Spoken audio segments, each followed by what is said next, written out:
Hey, salut, je suis Alexandra Ergotte de la boutique d'astronomie et Nastros à Strasbourg. On se retrouve de bon matin avec le café. Indispensable après la nuit étoilée que j'ai passée. Très très belle nuit. Il y avait la lune qui se levait à 2 heures du matin. Elle était sublime. Nous sommes fin août 2019 et je vous fais cette vidéo aujourd'hui pour vous parler un petit peu de ce que vous pourrez observer ces prochains jours. La météo s'annonce plutôt clémente. C'est parti, allons faire ce petit tour d'horizon.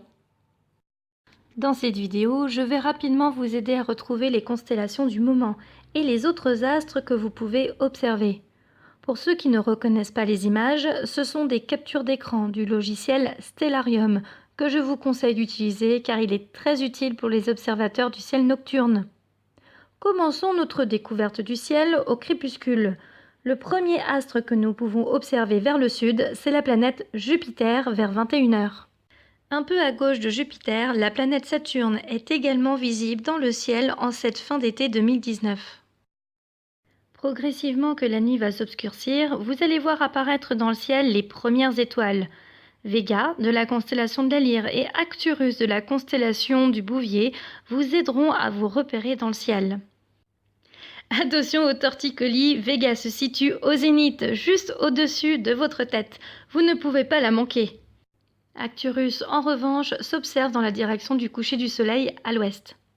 Pour le moment, c'est assez simple, car ce sont des astres assez lumineux et visibles dans les grandes villes aussi. Entre Vega et Saturne, vous pouvez retrouver Altaïr, l'œil de l'aigle. Il ne vous manque plus qu'une seule étoile pour reconnaître le triangle de l'été, mais nous y reviendrons un petit peu plus loin.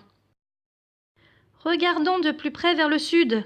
Nous retrouvons nos constellations du zodiaque que vous connaissez car ce sont celles qui se trouvent dans les horoscopes.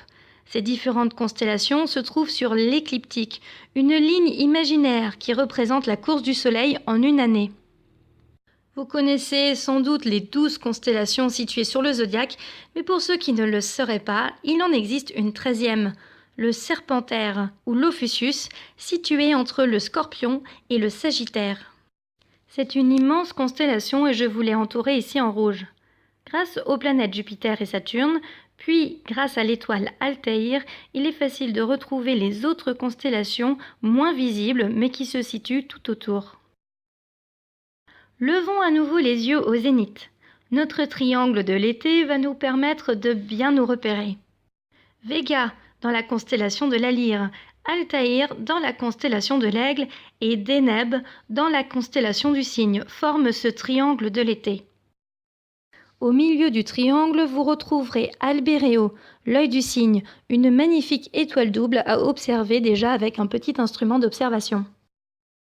Si vous y faites attention, à gauche de l'étoile Altaïr, vous pouvez observer un petit cerf-volant. C'est la constellation du Dauphin. Si vous êtes toujours avec moi, continuons notre observation entre l'étoile Vega et l'étoile Arcturus. Vous pouvez observer la constellation de Hercule et la constellation de la couronne boréale.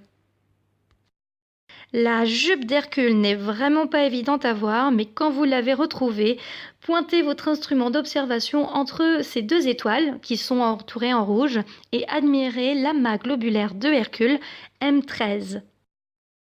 Je vais finir ici ce premier petit tour d'horizon avec la nébuleuse planétaire de la Lyre, M57, que vous pouvez admirer entre ces deux étoiles.